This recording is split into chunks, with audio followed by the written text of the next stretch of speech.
Roma Wines present Suspense.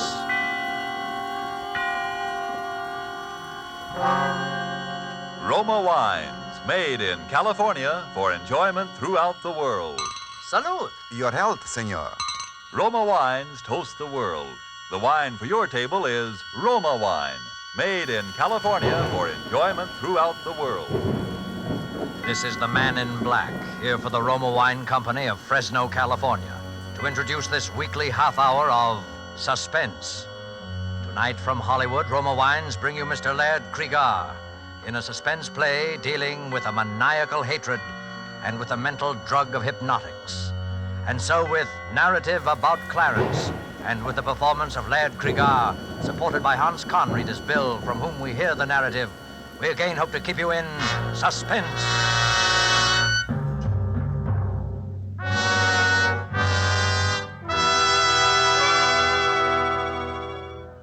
I never wanted to kill anyone. Not till he came along. I didn't even want to kill him at first. I kept thinking there must be some other way. If anybody had told me 6 months ago that I was capable of murder, I would have thought he was crazy. What I'm getting at is this. There are circumstances, people, that can make anybody want to commit murder. And he was one of those people. He brought the circumstances with him, a whole set of them. I never heard of the guy till one day last summer. We were having breakfast. My wife was looking over the morning mail. Bill, look at this. Postmarked Calcutta. It must be from Clarence. Who's Clarence? He's my brother. You never told me you had a brother. Didn't I? Well, it's not so surprising. He's only my half-brother, and I haven't seen him since I was a child. He's never even written to me before. That's funny. Wonder why I decided to write now. I can't imagine. Well, what's he say? He's coming to America. What for? Now, Bill, don't be like that. Well, you're not going to ask him to stay with us, are you? Well, what else can I do? He says he's coming straight here from the boat. Well, so what? There are several first-class hotels in this town. Well, I'll just ask him kind of half-heartedly so he can refuse if he wants to. Good girl. There's just one thing that worries me. What's that? He says at the end of the letter, I'm most anxious to meet your daughter, who it has been revealed to me closely resembles her grandmother. Well, Jeannie does look like the pictures of your mother at that. But how does he know? He couldn't even know we have a child. Unless, Unless what? well, unless someone told him, or unless it was revealed to him in some mysterious way. I didn't like that. I didn't like it at all. If there's anything I hate, it's a fake. And if that guy with his wing collar and his high-toned accent didn't look like a fake, then nobody ever did. But he wasn't a fake. He didn't arrive at our house. He seemed to materialize in the middle of the living room. Well, Lillian, don't you recognize me? Why, yes, Clarence. How are you, Clarence? This is Bill, my husband. I know. I hope you'll forgive my rather unconventional entrance. As your doorbell is out of order, I didn't bother to push the button. Oh, hello. I didn't know the doorbell was out of order, Lillian. Neither did I. Well, won't you sit down, Clarence? Oh, yes, thank you. Have a good trip? Excellent. But let's not dwell on the past. I have plans, Lillian. First of all, I intend to settle here in this town, permanently. How nice. I intend to resume my career in America where it left off 15 years ago. Oh. Your wife's look of distress, William, is owing to an unfortunate incident that occurred 15 years ago and made it expedient for me to leave the country for a while. It was all a misunderstanding, Bill. I don't quite know what you're talking about. She's told you nothing about me? How strange. Well, only that you're a doctor and that... Doctor? What an inadequate word. It suggests a little man you call in when the baby gets whooping cough, doesn't it? Well, what's the matter with the little man I call in when the baby gets whooping cough? Well, he is, shall we say, limited. Yes, that's the kindly word for it. The mind, William, the human mind, with all its strange powers for good and evil. That is my province. Clarence was a mental scientist. He had a small private hospital and... Oh, how drab. How unendurably drab you make it sound, Lillian. I penetrated deep into the mysteries of the human mind. And then I discovered a psychic power transcending the mere gray matter of the human brain. Clarence became interested in the occult. You mean that Indian faker stuff, going into trances and stuff like that? How crudely you put it, William. I'm sorry. Go on with your story. Or Well- I'll go on with it for you. You started using this mysterious East hocus pocus on your mental patients, and their relatives got sore, right? Your husband, Lillian, is a man of rare perception. Yeah. And now you're back from India with a new bag of tricks, and you're going to set up shop again. Precisely, William. There's only one thing wrong with your statement, the tone of it.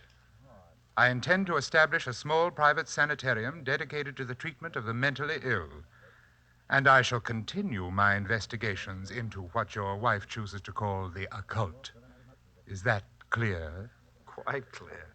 Now then, Lillian, you will prepare the little room off William's study for me, the one with the dark green walls. Well, of course, you're welcome to stay with us if you want to, Clarence, but the house is rather small and... Yes. It's fortunate that the house is small. I'd counted on that. You seem to have counted on a great deal, Clarence. By the way, how'd you know that the room has green walls? Yes, and how did you know... My dear engaging kinsman, all things are revealed to him who can survive the ordeal of true enlightenment. That is as much as I'm permitted to tell you at the present time. And now will you be so good as to open the outside door? Your daughter is about to ring the doorbell, and it's out of order. Remember? But how did you... You didn't... Go and let her in, Lillian. I'm eager to meet Jeannie. Mama, guess what happened today? Sally Bates fell off the seesaw and Miss Thompson had to drive her home and then... Oh, I didn't know we had company. This is your Uncle Clarence from India, dear. Oh. Yes. She is the very image of her grandmother. Was that Mother's mother? Yes, dear. Mama and Uncle Clarence had the same mother, but different fathers. Oh, then he's not really my uncle. He's only my half-uncle. I think, little Jeannie, that you will find we have a great deal in common, nevertheless. You will be very close to your Uncle Clarence. Very close. What do you do those funny things with your eyes? Never mind, dear. Uncle Clarence is tired from his long journey. You come on upstairs. Mom will help you change for dinner. All right. See you later, Uncle Clarence. What's so funny, Doctor? Oh, William, I do hope that my stay here won't be complicated by your rudeness. Why did you try to frighten Jeannie just now? My dear fellow, it's the very furthest thing from my wishes to frighten your child. It is essential to my plan for her that she have confidence in me. Now, look, get this straight, Clarence. You're welcome in this house as a guest because you're my wife's brother. Your yogi ideas, or whatever they are welcome only so long as you keep them to yourself. I quite intend to, William. That, too, is part of my plan. What is this plan you keep talking about? For the time being, William, I will take your advice and keep that to myself.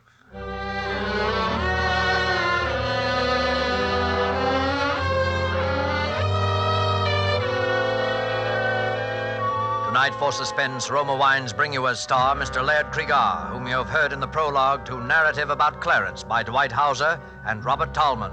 Tonight's adventure in Suspense.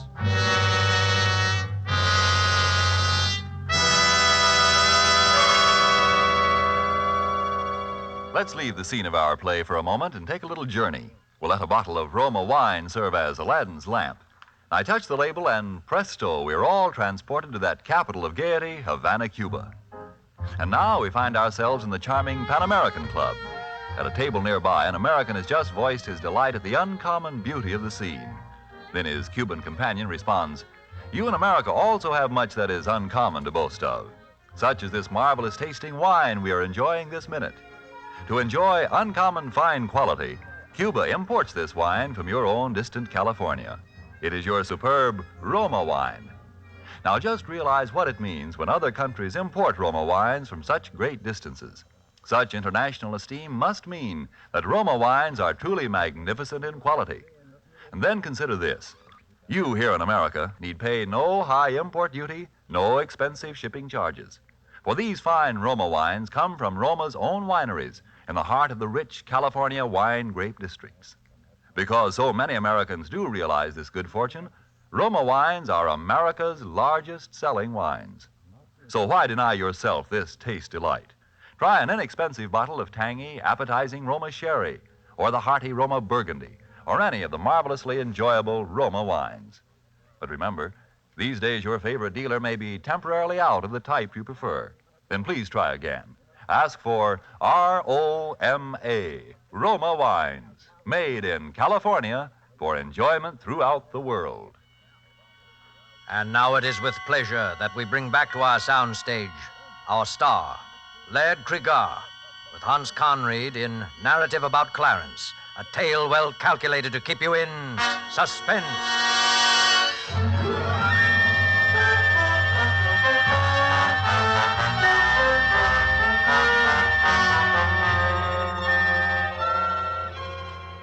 Well, you see now how I was beginning to feel about my dear half-brother-in-law, Clarence. At first, it was nothing but just pure hatred. I didn't have any cause yet for fear. And then came that day with little Jeannie. Doesn't take much imagination to know what happened before I got home. Mama, I'm all ready for school. Mama. Hello, Jeannie. Oh, hello, Uncle Clarence. Did you see Mama? Your mother's gone out for a while, but... Well, there's some good in everything, isn't there, Jeannie? This gives us a chance to get acquainted. Well, I'll be late for school. Oh, bother the school. I'll bet Sally Bates wouldn't worry about school if she had an uncle visiting her who'd come all the way from India. India. Do they really lie on beds of nails and all those things? No. Those are just the fakirs. They do those stunts for money, like your circus performers over here. I never saw anything like that at a circus. Did you ever see anything like this, Jeannie? Just a ring, isn't it? Like a cat's eye. Oh, it makes me dizzy to look at it. If you look at it long enough, you'll see all the mysterious secrets of the East. I'm afraid to look again, Uncle Clarence. That light in it, like a cat's eye, scares me. Oh, come now. A big girl like you afraid in the broad daylight. Why do you do those funny things with your eyes? Perhaps because my eyes see so many wonderful things. Just as yours will if you will only look at the ring. Is it magic? Perhaps. Look and see if it isn't. Look right in the center of the cat's eye. That's it. It makes me feel sleepy. That's the way it works. First you feel terribly, terribly sleepy. And then you see the most wonderful things. First, you feel sleepy. And then...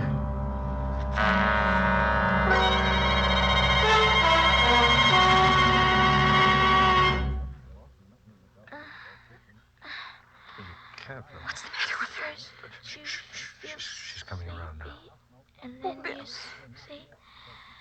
She's coming around, all right. Jeannie, what's happened to you? You needn't shout, Mother. I can hear you quite well. Oh, thank heaven you're all right. She is all right, isn't she, Bill? Huh? Oh, sure. Do you feel well enough to go to school, dear? I shan't be going back to that school, Mother. Miss Thompson bores me. What kind of talk is that? I think we'll get a doctor for you, young lady. Please, Father. I will let you know when I'm in need of medical assistance. Bill, she's not all right. She's... Just come outside with me, Mother. You go to sleep again now, Jeannie. Bill, her whole personality has changed. She speaks with that strange accent and a vocabulary like... Tell me, where was Clarence while you were getting that car out? Why, in his room, I suppose. You ever notice that ring he wears? Yes. It's a cat's eye, isn't it? Very well-defined cat's eye. Kind of ring you always see on professional hypnotists. It's dead easy to hypnotize a child, you know. But why would he want to hypnotize Jeannie? I don't know. All I'm interested in is getting him out of this house as soon as possible. I'm going in there and give him his walking papers right now. That won't be necessary, William. Clarence, we didn't hear you come in. Obviously not. William, I believe I remarked to you on a previous occasion that I hoped my stay here would not be complicated by your rudeness. It won't be, Clarence. Your stay here is at an end. Lillian, I want to talk with you alone. You can say anything you have to say to me in front of my husband, Clarence. I dare say. It is my wish, however, to speak with you alone. I've had enough. I'm sorry, Lillian. I don't care whether he's your brother or not. I'm telling him to get out of here and get out now. I'll call a taxi while you're packing, Clarence. The irate brother-in-law. What a tiresome exhibition. I'm surprised at a woman of your intelligence becoming involved with such a boor, Lillian. All right, you asked for No, it. don't do it, Bill. Clarence just doesn't understand. He's been away for so long. I'm sick of hearing your excuses for him. The time's come for a showdown. No, William. The time has not come for a showdown. Not for a while yet. I will let you know when that time comes. You let me know. Bill, please. Let me explain to Clarence alone if he likes. I won't leave you alone with him. Oh, don't be melodramatic, William. I'll kill you, so help me. Bill, please, please. All right, I'm sorry. I'll give you 10 minutes, Clarence, no more. 10 minutes will be ample. I think Lillian and I can come to an excellent understanding in 10 minutes. Those 10 minutes seemed like an eternity. I could hear Lillian's voice, speaking very quietly as if reasoning with him, and his hateful, velvety accents replying. And then quite suddenly there seemed to be only one voice, Clarence's. I looked at my watch. The 10 minutes were up. The door opened. Clarence stood there in the doorway, and he was laughing. What have you done to her? What have you done? Lillian was lying on the sofa, unconscious. Her eyes were rolled back hideously so that only the whites of them showed. She's not dead, William. Only thinking over our conversation. Bring her out of it, you hear me? Bring her out of it or I'll... What will you do, William? I'll kill you! You're not hurting me, William. You're hurting her. What? Look at her. See how she writhes in agony. See how she clutches her throat. You win, Clarence. Of course. How could you hope, with your poor, undeveloped Occidental mind, to match wits against me, who have penetrated the deepest mysteries of the occult? Mysteries of the occult. You're nothing but a cheap hypnotist. Any vaudeville mind reader could do the things you do if he was sufficiently lacking in human decency. Be careful, William.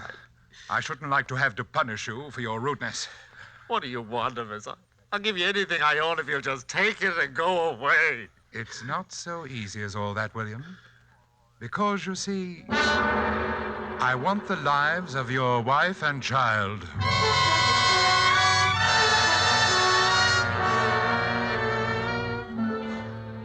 I knew then that he was insane. And that realization filled me with hope. It'd be quite simple to call in an alienist and have him committed to an asylum. When Lillian regained consciousness, she insisted on his staying, as I expected. I humored her along, knowing she was acting on his hypnotic suggestions. I was reasonably certain he would do nothing violent that night. His was the slow, sadistic way of murder. When daylight came, I stole quietly out of the house. I dared not risk calling the asylum on our telephone for fear of being overheard. My wife and daughter were still peacefully sleeping when I returned. And now I slept too.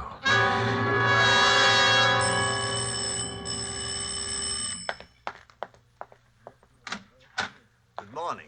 I'm Dr. Miller of the State Institute. Yes, I know. Come in, please, Doctor.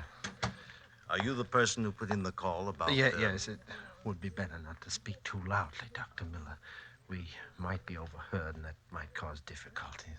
Oh, yes, I see. Well, tell me about the patient. I told him the whole story, word for word, as it had happened. I should have known better. When I'd finished, there was disbelief written all over his face.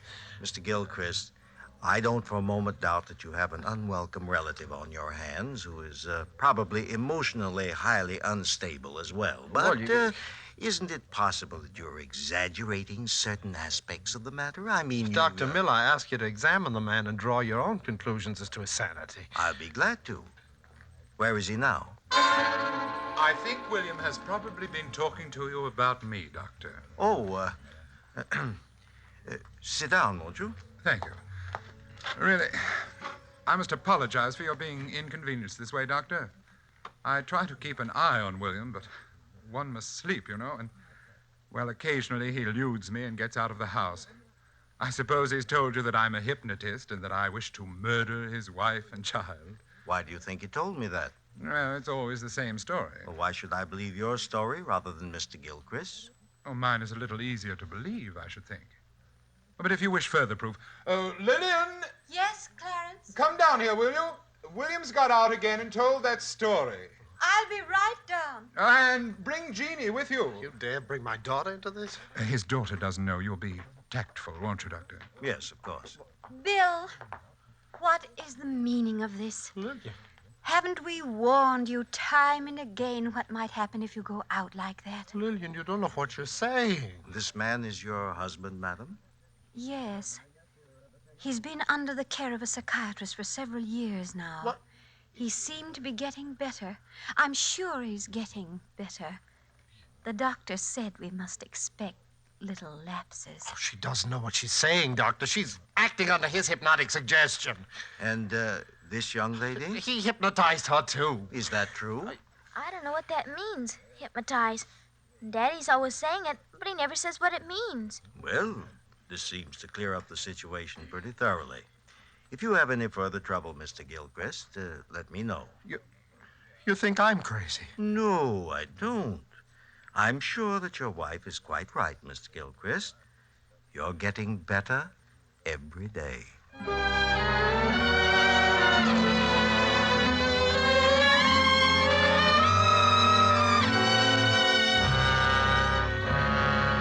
He was insane, and diabolically insane.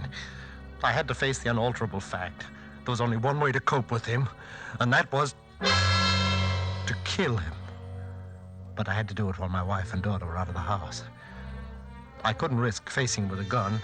I didn't trust myself not to fall under his hypnotic spell. The way I decided on was, well, it was the best way I could think of.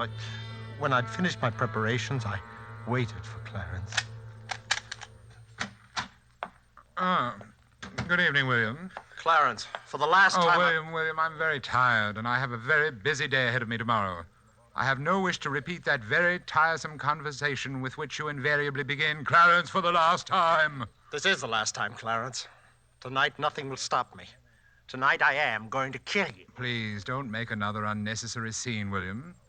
You know that trying to hurt me only hurts your wife. Oh, she's no longer hypnotized, Clarence. You stayed away too long. She and Jeannie are safely out of your reach now. What makes you so sure of that? Are you sure of anything anymore?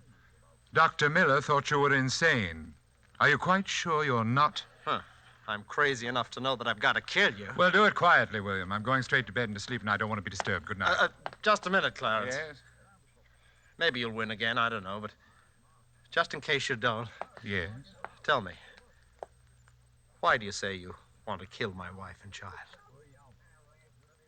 Because my mother meant more to me than anything in the world. She died in giving birth to this silly, shallow person you call your wife. I have hated her since the day she was born.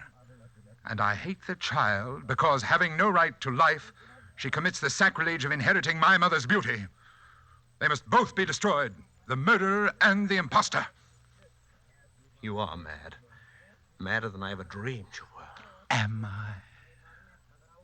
Did I really say what you think you just heard me say? Or is it only part of your insanity? Think it over, William. Good night.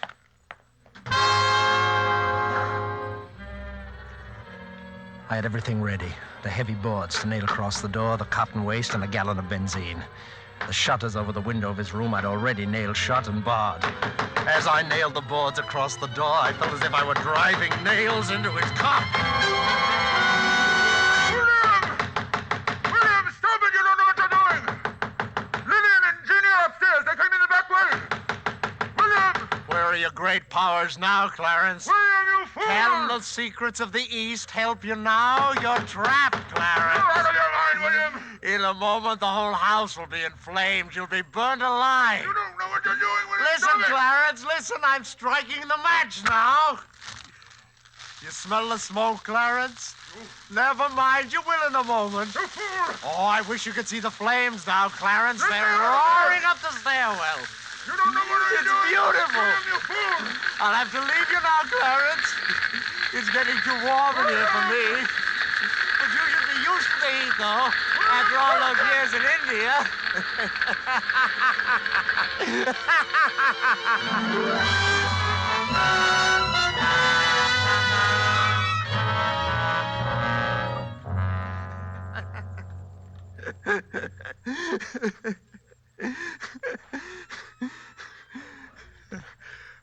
And I laughed. I laughed. I guess the relief from all that tension.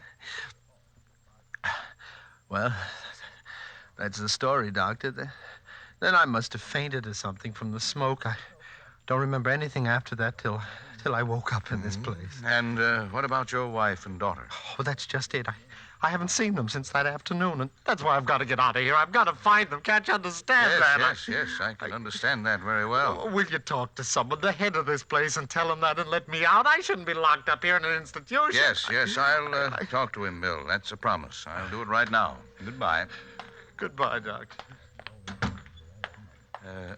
Pardon me, the head's office, Dr. Dr. Crossman. You'll find him right through there. Thank you. Oh, pardon me, Dr. Crossman? Yes? Oh, how do you do, sir? Have you found my little sanitarium interesting? Yes, indeed. By the way, most unusual case. I've just been talking to... Yes, I know. To poor William. Bill, that is, number 27. Yes, but... I'm sorry that you had to be inconvenienced that way, sir. We do our best to keep the garrulous patients well out of a visiting doctor's way, but accidents will happen. Oh, I'm glad I ran into him, Dr. Crossman. His story interests me very much. He doesn't strike me as a homicidal lunatic. No, he's not. This idea of his that he committed a murder is simply a fantasy. Are you absolutely sure of that? Of course. Because, well, you see, I am Clarence, the wicked brother-in-law in his story. You?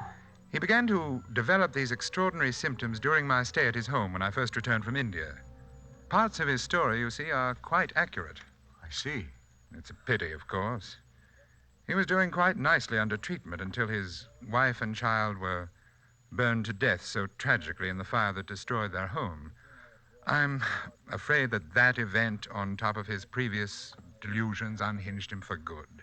And where were you during the fire, Dr. Crossman? Oh, I dined out that evening. When I returned, it was all over. Well, I certainly shall write this case up as one of the most interesting I've ever run across. Oh, must you, Doctor? I mean, poor chap, I feel he's entitled at least to some privacy. Have you any personal reasons for wanting to keep this case quiet, sir? Yes, I have. Do you see this scar on my face? That's a burn, wasn't it? A very nasty burn, too. Precisely, Doctor. And a very nasty coincidence.